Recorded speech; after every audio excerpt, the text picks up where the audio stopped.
मतलब डाउट था कि पता नहीं होगा। मैंने कभी सोचा नहीं था कि मेरा जेएनयू में होगा। मैं बस ये सोच रही थी किसी भी तरीके से मेरा बीएचयू में हो जाए। बिल्कुल। लेकिन मतलब आप लोगों को मोटिवेशन, फैमिली का मोटिवेशन याद लगा नहीं करना है, रिलैक्स होके मैंने रिलैक्स हुई, उसके बाद करने लगी तो अपने आप ऐसा लगा कि नहीं इसको तो पढ़ेंगे। मैं मानती हूँ कि अगर अभी से वो तैयार मतलब 2-3 महीने प्रॉपर अगर वो पढ़ ले रहे हैं तो उनका जेएनयू में हो जाएगा। और अगर डिमोटिवेशन की बात है तो अगर वो आपकी क्लासेस कर रहे हैं तो उनको डिमोटिवेशन तो नहीं होगा, क्योंकि नमस्कार आपकी। साथियों, स्वागत है आप सभी लोगों का द हिस्टोरिका के इस ऑनलाइन लर्निंग प्लेटफॉर्म पे। देखिए भाई, जेएनयू का रिजल्ट जो है वो एक दो दिन पहले आ चुका है और कई सारे बच्चे जो द हिस्टोरिका से उन्होंने पढ़ाई किया, क्लासेस ली, टेस्ट सीरीज लिया और उसके बाद उनका सिलेक्शन जेएनयू में हो गया है। ठीक है, ऐसी कतार जो है वो लगभग 100 से ऊपर बच्चों की है। उसी में से एक जो हमारी टॉपर हैं आज की, प्रिया दुबे हमारे साथ हैं, जिनका ईडब्ल्यूएस रैंक 2 आया हुआ है। तो आज हम इनसे बातचीत करेंगे और जानेंगे इनकी स्ट्रेटेजी के बारे में, कैसे इन्होंने तैयारी किया। साथ ही साथ एक बड़ा इशू जो होता है वो होता है मीडियम को लेकर के, उस चीज को लेकर के भी हम यहाँ बातचीत करेंगे कि क्या हिंदी मीडियम वाले बच्चों के लिए जेएनयू सेफ है, क्या वहां पे जाकर के आराम से बच्चे पढ़ सकते हैं या नहीं पढ़ सकते हैं, इसके विषय में भी बात किया जाएगा। तो प्रिया, सबसे पहले तो आपका बहुत बहुत स्वागत है द हिस्टोरिका पे। सर, मेरा नाम प्रिया दुबे है जी। और मैं यूपी के डिस्ट्रिक्ट जौनपुर से बिलोंग करती हूँ। और मेरा जो 12th है और मेरा यूजी दोनों एक गांव के कॉलेज से हुआ है। बहुत बढ़िया। प्रिया, ये बताइए कि आपने सीयूईटी पीजी में कैसा स्कोर किया, जेएनयू में कितने रैंक आए, वो सब चीज थोड़ा सा बता दीजिए आप भी। सर, मेरा डिप्रिवेशन पॉइंट ऐड करके जेएनयू में 240 मार्क्स बन रहे हैं। That's great. और जो आपका नॉर्मल मार्क्स था वो कितना था? सर, वो रॉ मार्क्स मेरा 204 था। 204 नंबर था। बहुत बढ़िया, यानी 12 पॉइंट आपको भी मिले हैं और उसके बाद फिर आपने जी जी। 240 गेन किया। बहुत बढ़िया। प्रिया, ये बताइए कि जी जी। सबसे पहले तो हम आपकी शुरुआत से ही जर्नी जानना चाहेंगे कि आपने जौनपुर जैसे छोटे शहर से आपने तैयारी शुरू की और सोचा कि मुझे एक बड़े यूनिवर्सिटी में पढ़ना है। तो यूजी का थोड़ा सबसे पहले बताइएगा कि यूजी में क्या आपने ट्राई किया था सीयूईटी यूजी करने का, कि बड़े जगहों से जाएं, और दूसरी बात कि फिर पीजी का आपने कब स्टार्ट किया, इसके बारे में बताइए। सर, मैंने सीयूटी यूजी के लिए भी अप्लाई किया था। हम्म। और मेरा मतलब 900 नंबर का उसमें होता है पूर्णांक। और हम्म। उसमें मेरा एक 300 नंबर का एक पेपर छूट गया था और 600 नंबर का मैंने पेपर दिया था, इसी वजह से हो नहीं पाया। ओके, तो वहां शायद फिर बीएससी गांव के के। लिए आप ट्राई कर रहे थे, राइट? नहीं नहीं, बीई के लिए ट्राई किया था, वो 900 नंबर का होता है पूरा। और यस। उसमें से 600 नंबर का पेपर दिया था, इस वजह से मार्क्स कम हो गए, हो नहीं पाया। तो मैंने सोचा कि अब सीयूटी पीजी का ट्राई करेंगे। और इसलिए मैं सीयूटी पीजी, मैंने हमेशा सोचा था कि सीयूटी पीजी का करेंगे ट्राई एक बार। बहुत बढ़िया। तो ये बताइए प्रिया, कि आपने कब शुरू किया, तैयारी कब शुरू की, और शुरुआत में आपने कैसे सोचा कि ठीक है मैं अब प्रिपरेशन स्टार्ट करती हूँ, कौन से बुक्स में पढ़ना शुरू करूंगी, सिलेबस कैसे आपने देखा था, इन सब चीजों, शुरुआती 2 महीनों में आपने क्या किया वो बताइए। सर, मैंने लगभग नवंबर से तैयारी स्टार्ट की थी। तो सबसे पहले मैं यूट्यूब पे मतलब ढूंढ रही थी कि क्या पढ़े कैसे तैयारी करनी है। तो मुझे द हिस्टोरिका का चैनल मिला। आप लोग गाइड करते हैं कि क्या पढ़ना है, कैसे पढ़ना है, कौन सी बुक प्रिफेयर करनी है। तो मैंने जो आपने बुक मुझे बताई थी वही बुक मैंने फॉलो की, आर्या की। और उसको फॉलो किया तो नवंबर दिसंबर, ज्यादा उस टाइम में ज्यादा नहीं पढ़ती थी, मतलब 2-3 घंटे लगभग। और जनवरी से मैं ज्यादा पढ़ना स्टार्ट की और लगभग जब पेपर के 10 दिन हो गए थे तब एकदम अच्छे से मेहनत कर रही थी। ओके, चलिए ठीक है। तो आपने नवंबर और दिसंबर पूरा एक हल्का हल्का जो है वो होता है कि जैसे रिदम में आने की कोशिश आप कर रही थी, उसके बाद फिर जी जी आपने सर, जी जनवरी सर। से जो है वो तैयारी स्टार्ट की। ओके। अच्छा, ये बताइए कि कब आपको ऐसा लगने लगा कि ठीक है अब मुझे लगता है कि मेरा कहीं ना कहीं हो सकता है, क्या आपको लगा भी या अंत तक वैसे ही रहा कि होगा या नहीं होगा? सर, सही बताऊं तो मतलब डाउट था कि पता नहीं होगा। मैंने कभी सोचा नहीं था कि मेरा जेएनयू में होगा। मैं बस ये सोच रही थी किसी भी तरीके से मेरा बीएचयू में हो जाए। मुझे आइडिया नहीं था। पेपर जब मैं पेपर दे के आई फिर भी मुझे अजीब सा डर था कि पता नहीं होगा या नहीं होगा। लेकिन जब आंसर की निकला तब ट्रस्ट हो गया। बहुत बढ़िया। प्रिया, ये बताइए कि क्या आप द हिस्टोरिका के जो क्लासेस थी वो क्या करती थी, साथ में लास्ट में जो हमने मैराथन सेशन लिए थे, टेस्ट सीरीज वगैरह हमने दिया था, उन सब चीजों का आपने कितना लाभ उठाया और वो कितना ज्यादा आपके लिए हेल्पफुल रहा था? सर मैं नवंबर से ही लगभग यूट्यूब पे क्लासेस करती थी द हिस्टोरिका की। और उसके बाद जो टेलीग्राम पे क्विज होता था, मैं उसको भी हमेशा ज्वाइन करती थी शाम के टाइम में, रात को। और इसके अलावा जो आपने बुक प्रिपेयर की थी वो सब, जो भी आप गाइड करते थे उसके हिसाब से पढ़ती थी। और पेपर के पहले आपने वो फ्री का मॉक टेस्ट, वो वो वो मैंने किया था, वो बहुत फायदेमंद था। और मैराथन क्लासेस में यूट्यूब की सारी क्लासेस करती थी द हिस्टोरिका की। अमेजिंग।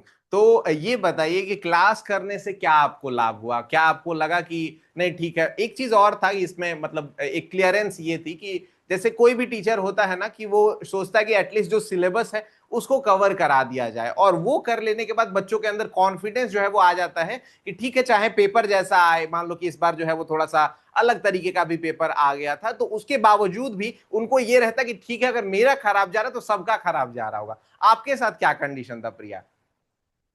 सर मैं, जो आप कंटेंट पढ़ाते थे यूट्यूब पर, जी। मतलब वो मुझे लगता था कि सफिशियंट है, इसीलिए मैं आपकी सारी यूट्यूब की क्लासेस करती थी। और मतलब मुझे लगता है कि अगर अगर यूट्यूब की क्लासेस करेंगे, उससे आइडिया मिलता है कि पेपर का पैटर्न कैसा होगा, तो ठीक रहेगा। बहुत बढ़िया। ठीक है, प्रिया ये बताइए कि पेपर का पैटर्न इस बार बदल गया था और एग्जाम जो है वो कई सारे बच्चे देने गए, उसके बाद उनको लगा कि यार मतलब कैसा ही पेपर है, ठीक है। तो क्योंकि जो नॉर्मल ट्रेंड था उससे बिल्कुल अलग पेपर इस बार पूछा गया था। पेपर को जी लेकर के जी आपका सर, क्या जी। एनालिसिस था? आपने जब आकर के हमने एक वीडियो भी बनाया जिसमें हमने पूरा का पूरा 75 क्वेश्चंस आपके सामने रख दिए, तो उस समय का क्या आपका माहौल था? और साथ ही साथ उसके बाद रिजल्ट जब आया तो उसके बारे में भी बताइए थोड़ा कि मम्मी पापा का क्या रिएक्शन था आपके? सर पेपर जब मैंने, मतलब पेपर देने के लिए गया, जब ओपन हुआ पेपर, तो दो तीन क्वेश्चन देखने के बाद तो डर लगने लगा कि अब क्या होगा। क्वेश्चन पैटर्न एकदम चेंज था। बिल्कुल। लेकिन मतलब आप लोगों को मोटिवेशन, फैमिली का मोटिवेशन याद लगा, नहीं करना है, रिलैक्स होके मैंने रिलैक्स हुई, उसके बाद करने लगी तो अपने आप ऐसा लगा कि नहीं इसको तो पढ़े हैं। दो तीन बार क्वेश्चन को रीड करने लगे तो ऐसा तो लगा कि नहीं इसको पढ़े हैं। सर इसमें आप द हिस्टोरिकल का बहुत फायदा है, क्योंकि सर आप जितना मतलब सीटी पीजी जो पैटर्न होता है उसके अलावा भी आप ऐसी चीजें पढ़ाती थी कि उससे कवर अच्छा हो जाता था हमारा हिस्ट्री। यही रीजन था कि पैटर्न चेंज हुआ लेकिन हम फिर भी कर पाए। अमेजिंग। ठीक है, चलिए ये तो हो गया, हमारा सिलेक्शन के बारे में हमने बात कर लिया कि ठीक है भाई, आपने एग्जाम दे लिया, उसके बावजूद भी, इतने पैटर्न चेंज के बावजूद भी आपने एक अच्छा परफॉर्म वहां पे आपने किया। ठीक है, जेएनयू के बारे में आपने क्या सुना है और वहां पे क्या एक्सपेक्ट कर रही हैं आप कि मतलब क्या देखने को मिलेगा, क्या पढ़ने को मिलेगा? साथ ही साथ एक मीडियम को लेकर के आपके अंदर जो डर है उसके बारे में भी थोड़ा सा बताइए कि क्या लग रहा है आपको। और ये बात याद रखिएगा कि इस इंटरव्यू को मैं अभी रिकॉर्ड कर ले रहा हूं, अगले 6 महीने बाद मैं फिर से आपका इंटरव्यू लूंगा और फिर मैं आपसे पूछूंगा कि ये बताइए अभी भी डर है या नहीं है। सर मतलब जेएनयू देश की नंबर 1 यूनिवर्सिटी है, वहां पे जाने पे मुझे खुशी तो बहुत हो रही है। और जेएनयू जो बच्चों का, मतलब बच्चों को पूरी तरीके से बस पढ़ाई में नहीं, उनको थॉट्स में भी वो ऐसा है कि वहां पे हमें बहुत सारे विचारधाराओं के बारे में जानकारी मिलेगी। लेकिन बस एक डर है मेरा, क्योंकि मैं हिंदी मीडियम से आती हूँ और मैंने कभी इंग्लिश मीडियम से पढ़ाई नहीं की, और मेरी इंग्लिश भी उतनी अच्छी नहीं थी, तो एक थोड़ा सा डर है।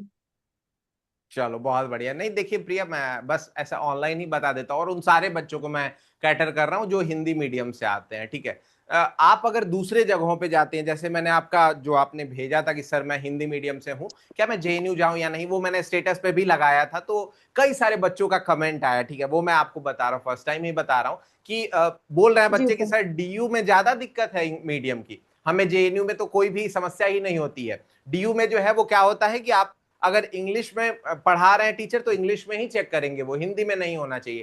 तो ऐसी कई सारी इश्यूज है, लेकिन जेएनयू में आपको थोड़ा सा जो है वो मिलता है, ठीक है, टीचर आपको सपोर्ट करते हैं और बाकी धीरे धीरे जी आप भी उन चीजों में ढलने लगते हैं। दूसरी चीज ये है कि अगर आप इंग्लिश का जो भूत है वो जीवन भर ढोते रह गए, इंग्लिश से भागते रह गए, तो फिर आप कभी भी टैकल नहीं कर पाएंगे। ठीक है, तो मैं आप सभी लोगों को, जो भी 2026-27 जब भी आप एग्जाम देना चाहते हैं, अगर आप तैयारी कर रहे हैं तो सबसे पहले इंग्लिश की तरफ थोड़ा थोड़ा ध्यान देना शुरू कर दीजिए। और दूसरी चीज कि अगर जेएनयू में सिलेक्शन भी हो जाता है, हिंदी मीडियम के भी हैं, तो भी कोई दिक्कत नहीं आएगी। ऐसा मैं एक और इंटरव्यू प्रिया का जरूर लूंगा और अगले 6 महीने में कोशिश करूंगा कि आपको बताऊं कि हाँ प्रिया कैसे धीरे धीरे ढल चुकी है। प्रिया चलिए, अब मैंने बात कर लिया मतलब द हिस्टोरिका के जो सीयूईटी पीजी 2026 के बच्चे उनसे, आप एक बार इनसे जो है वो आप बात कीजिए और ये बताइए कि इनकी स्ट्रेटेजी क्या होनी चाहिए, कौन से बुक्स इनको इस्तेमाल करना चाहिए, द हिस्टोरिका का कैसे आपने यूज किया था वो ये कैसे कर सकते हैं, ये सारी चीजें आप बताइए।